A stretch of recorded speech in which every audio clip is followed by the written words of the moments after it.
Chapter 5. Abby was just setting the table when her strange guest appeared. She let out a sigh of relief when she noticed he was dressed. The clothes hung on him, and the pants were more like long shorts than pants, but at least he was covered. Abby smiled and motioned for him to sit down at the table. "I hope you don't mind something simple. I don't have any meat in the house. I'm a vegetarian. I made you one of my special veggie burgers with some chips. Would you like iced tea? It's unsweetened, but I have sugar if you want sweet tea. Milk, water, or coffee?" Zoran frowned as he listened. He understood part of what she said. He wondered how she could not have meat in her home. Was she too poor, or did she not have a man to hunt for her? He watched as she stood looking at him with wide, nervous eyes. His eyes were drawn to her lips. She was biting her lower lip as she stared at him. He moved slowly toward the table and sat hiding a smile when she suddenly let out her breath. "I would like what you drink," Zoran replied in his language, waiting for the female to respond. When she frowned at him again, he felt a flash of frustration. He was able to understand her perfectly, but she seemed not to understand him. He pointed to the glass in front of her and then to his. Understanding lit up her face as she smiled at him, showing off a set of dimples in each cheek that had Zoran groaning with pleasure as her face transformed. She was breathtaking when she smiled. Her eyes lit with an inner light, and she seemed to glow. Reaching over, Abby poured iced tea into his glass. "It really is very good," Abby said hesitantly, nodding to the sandwich on his plate. "I guess I should introduce myself. My name is Abigail Tanner, but everyone calls me Abby. This is my home." Nodding toward Bo, who was sound asleep on the rug, she added, "That is Bo. He is the one who found you.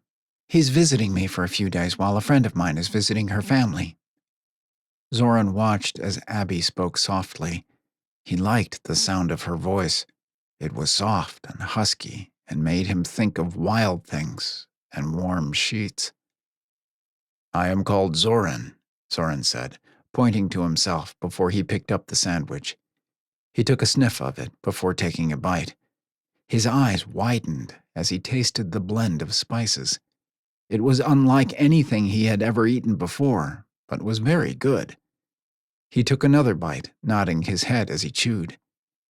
Abby smiled again.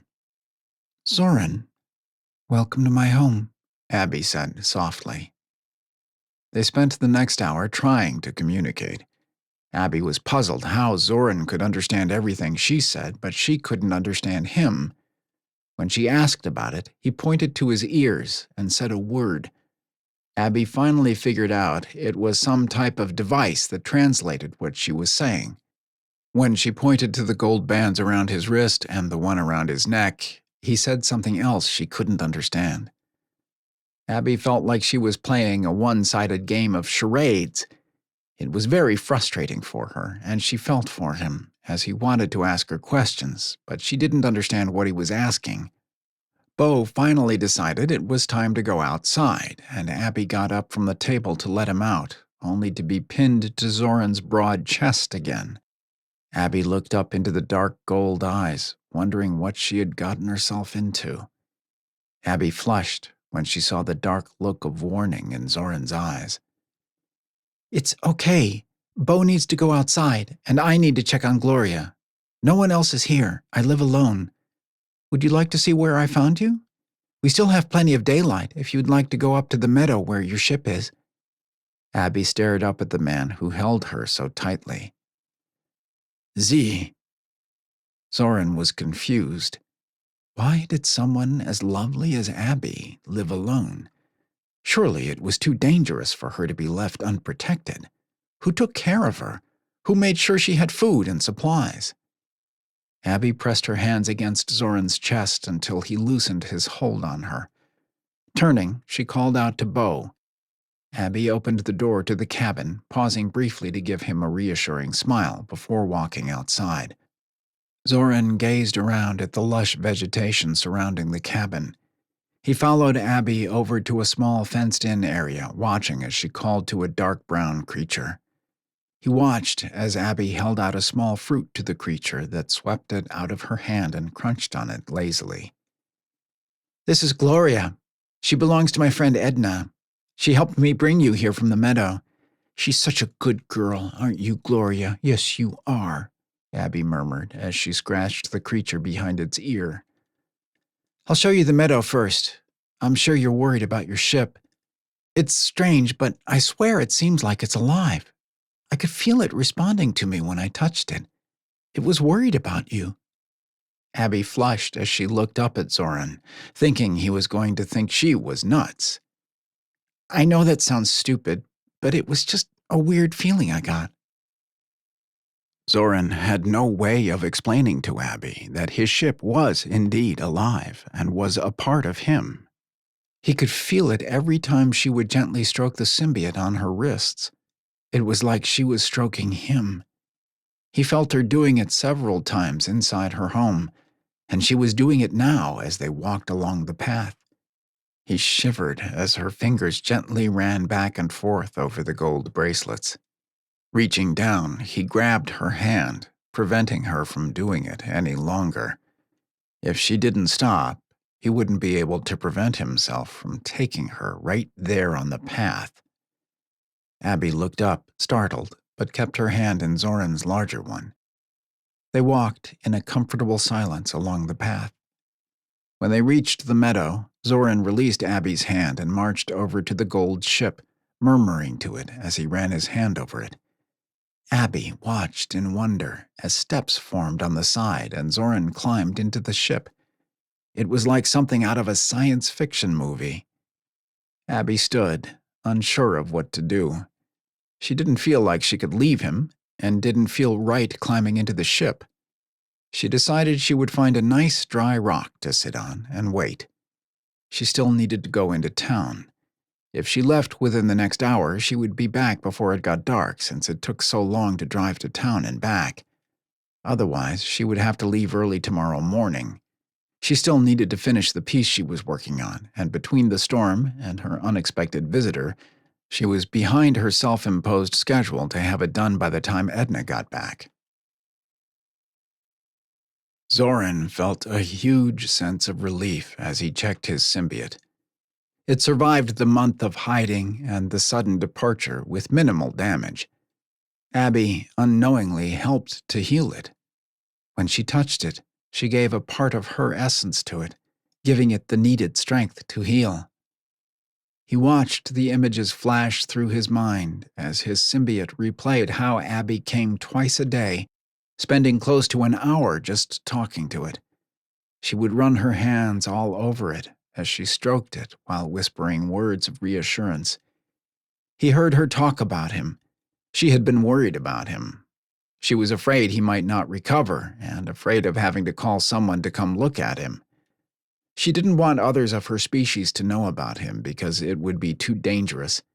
She told his symbiote she was doing everything she could to help him and would protect him from harm until he was strong enough to leave. She did not understand, however, that he would not be leaving alone. He had no intention of leaving her behind.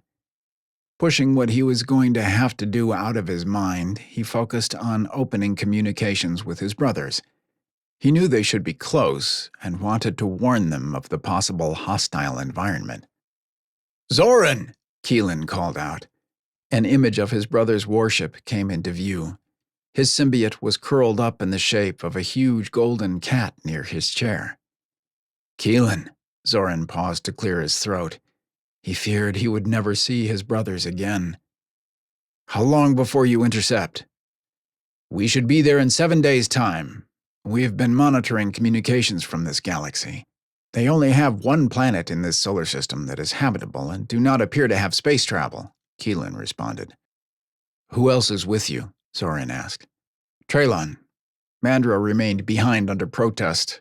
Creon is gathering intelligence on those who captured you and supervising plans to attack them." "I am transmitting my position. It is remote. Come in using caution. This planet is not familiar with other species," Zoran said, sending the information. Information received. It is very primitive there. Soon you will be enjoying our homeworld's luxuries again, Keelan said. It is good to see you are safe, brother. Until we meet in 7 days. Vajra out. Zoran acknowledged he would be at this site in 7 days' time. He felt a wave of relief at the knowledge he would soon be on his way home. He missed his world, and he knew his symbiote did also. Moving out of the ship, Zoran felt a moment of panic when he did not see Abby. He sent a call out to his symbiote attached to her and felt relief when it replied it was close. He followed the call until he came upon Abby sitting on a large boulder with her eyes closed. Abby had been sitting for about 15 minutes when the combination of the sun's warmth and the relief from the stress of wondering if her visitor was going to be okay swept through her, making her drowsy. She hadn't had much sleep since the storm blew through 3 days before. Now she just wanted to curl up and take a nap. She felt herself drifting, not really asleep, but not awake either. She dreamed she was being lifted into Zoran's strong arms, and his lips were brushing against hers. She moaned as she felt the warmth of his body and lips against her. She raised her arm to wrap it around his neck, pulling him further down when he moved away. It took a moment for Abby to realize it was not a dream, but that she was really kissing Zoran. Then it dawned on her that she was no longer on the rock, but lying in his arms. Abby's eyes popped open, and she gasped as she stared into Zoran's golden eyes. Zoran took advantage of Abby's startled gasp, letting his tongue slide between her lips. He deepened the kiss as he felt Abby's fingers thread through his hair and pull him closer. By the time he pulled back, Abby was staring at Zoran with a dazed expression on her face and breathing heavily. "Wow, I wasn't expecting that," Abby whispered, unable to look away at first. Then, as she realized what she had said, she turned her face into his chest and groaned. "I can't believe I just said that. Please let me go. I must have taken a cat nap." Abby was mortified by her behavior. She had never behaved so wantonly before. Pushing against Zoran's chest, Abby looked everywhere but at him. "Were you able to contact your family?" Zoran frowned. He had not said anything about his family. How could Abby have known he was contacting them? A dark suspicion flashed through his mind that Abby might be a part of the Curazon's plans to get more information out of him. He had been unconscious since his arrival.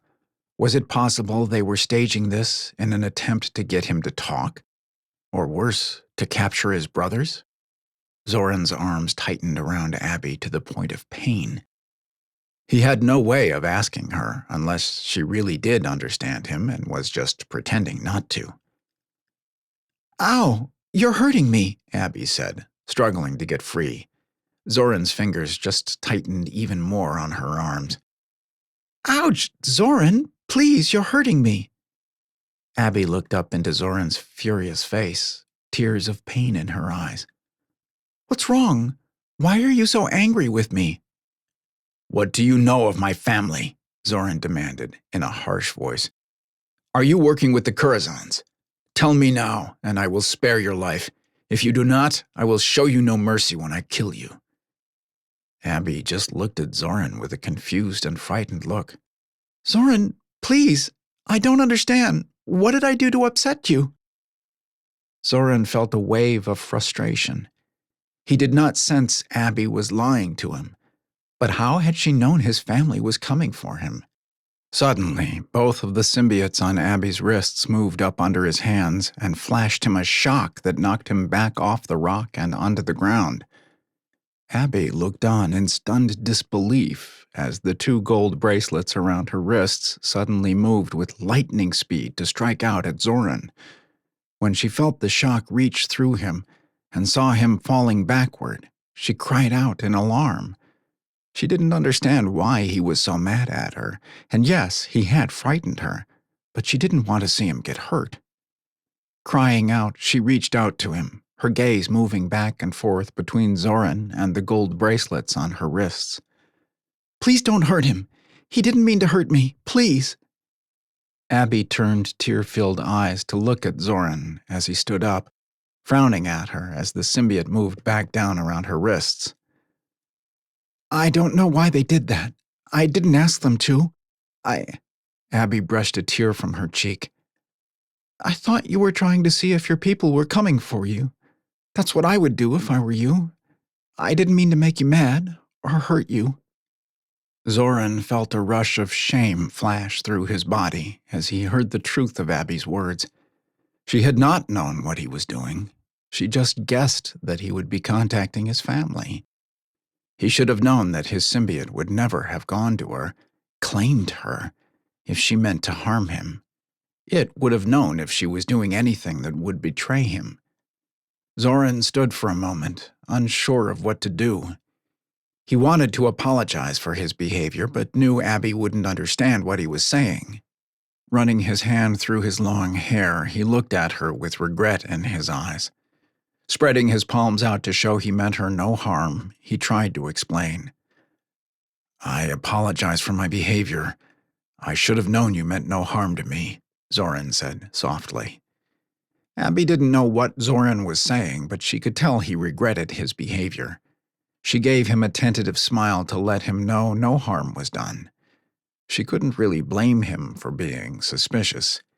If she had been beaten as badly as him, she would probably be afraid and suspicious too. She gripped his hand and gave it a squeeze. It's okay. I understand. If I had been in your position, I probably would have reacted the same way. I need to go to town to get my mail and pick up some supplies. Would you like to stay here with your ship or back at the cabin? Zoran frowned. He did not want Abby out of his sight. The thought of her traveling to a town made him nervous. He wanted her with him. Shaking his head, he frowned at her and motioned that she should stay with him. Abby shook her head.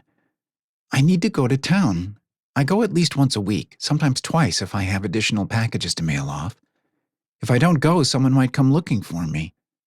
I don't think it would be a good idea for you to go with me. You don't have the right clothes, and just the fact that you're a stranger is going to cause people to notice you. I won't be gone long, a few hours. I'll be back before dark. Zoran's lips thinned at the idea of Abby leaving, but he understood what she was saying. If he did not let her go, others of her kind might get suspicious and come looking for her. He needed to remain hidden for the next 7 days. With a reluctant nod, he motioned for Abby to walk back to her cabin.